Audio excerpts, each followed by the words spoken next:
and it was coined up by someone on the Facebook page.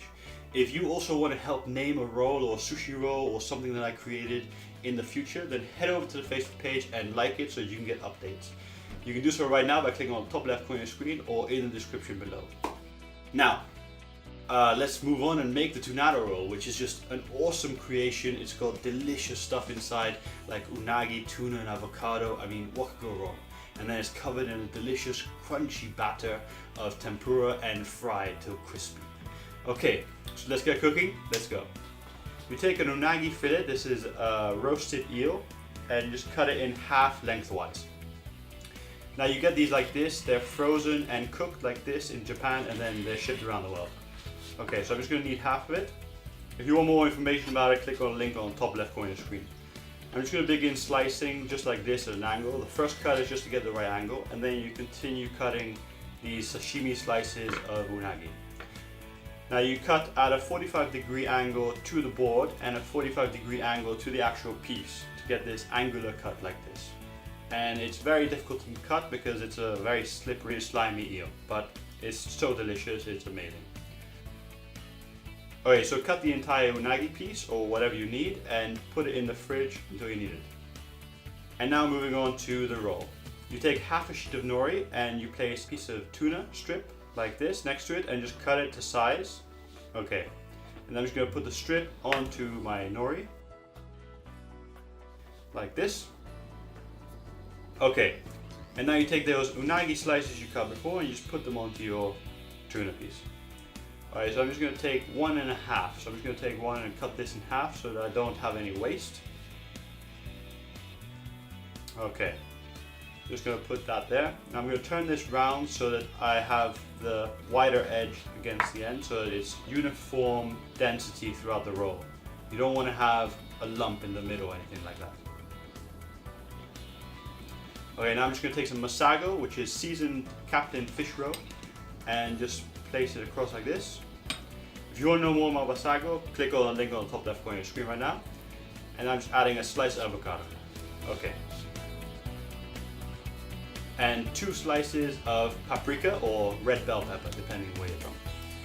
And now to roll. Just bring it over and curl it over the ingredients and tightly press them in with your fingers, then continuing to roll forwards until you get close to the end. Once you get close to the end, you take some more of that masago and just place it on the end. It won't completely seal it, but it will add some moisture and that will help the nori close together better. Alright, so I'm just going to roll it and rest it over that seal. Okay, while it's resting, I'm just going to cut the edges off because I don't want the tempura batter to get into a crevice and then have a big lump of uncooked tempura batter. So I'm cutting the edges off the roll so that I have a flush surface all the way around that the batter can just evenly cover and there's no crevices for it to get in. Alright, so just put this to one side. Alright, so now to make the tempura batter mix. First we're going to do a liquid mix and you're going to put this into the fridge and leave it overnight. So technically you should do this the day before, just to cool down. The first thing you add is 110 grams of water or 110 milliliters. And then you add 20 grams of vodka. Now what the vodka does is it lowers the boiling point of the mixture and it creates a bigger reaction in the deep fryer. So that's how you get more puffiness out of it. Okay, so once you've added that, you add 30 grams of sake. Now sake is a sweet Japanese rice wine and it also has a little bit of alcoholic content which also lowers the boiling point of the mixture. Okay, so once you've done that, you mix it all together and you leave it in the fridge to cool down overnight. Okay, so now I'm just going to take some tempura batter mix, which I've also left in the fridge to cool down overnight. And then I'm just going to place it into a bowl. Now tempura batter mix is very simple. It's just rice flour, flour and baking powder. But it's just much easier to buy the mix than it is to make it yourself to get the same result. Okay, so I'm just going to add the liquid into it. You want to have a ratio of 100 grams of tempura batter mix to 125 grams of liquid mix. You want to softly mix it together. You don't want to get rid of all the clumps. You want to have a couple clumps that will blow up and do some interesting things in the deep fryer. Now if you want to get the same tempura batter mix, then click on the top left corner of your screen to get that. Alright, so once the batter is mixed up just like this, Now you take your roll and you place it in and you get it nice and evenly covered. Chopsticks are great for this because it doesn't get bogged down. Place it in a deep fryer at 190 degrees Celsius and cook it for 45 seconds to a minute.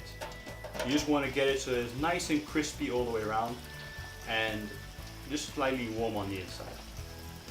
Okay, so I'm just going to pull it out, place it on some paper towels, and I suggest you move it over once in a while because moisture can get in between the food and the paper towel and make it a bit soggy, so keep it moving. Alright, I'm just going to cut off the edges just for some nice presentation.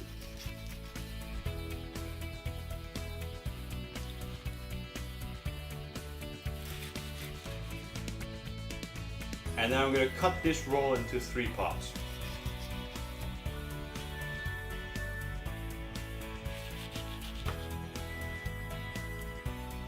There we go. Now put this to one side just to plate up. I'm just going to do a very simple presentation, just some shredded daikon. And then I'm going to put the 3 pieces of Tunado roll, followed by a little bit of pickled ginger, and just like you would with your sushi dish, a little bit of wasabi. And maybe I'll have a little plate of soy just to dip it in if I feel like it. You know what would go great on this? Some teriyaki sauce. Look at that beautiful teriyaki sauce, that's just amazing stuff.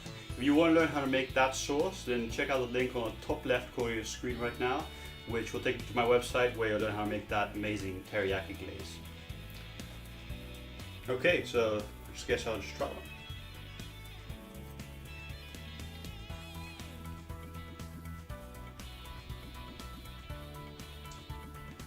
That's just amazing.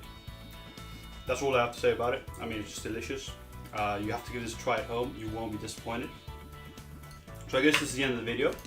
I hope you enjoyed it. And if you did, don't forget to hit the like and share button somewhere down there. And also don't forget to subscribe to my channel by clicking on the top left corner of your screen. Now, if you want to have some of the products that I used inside my video, like the chopsticks and the deep fryer and whatnot and all that sort of stuff, then check out the links on the top right corner of your screen. There's a little I button, you press it and then it drops down with all the information. Also, if you want to check out all my other videos, you can do so right now by clicking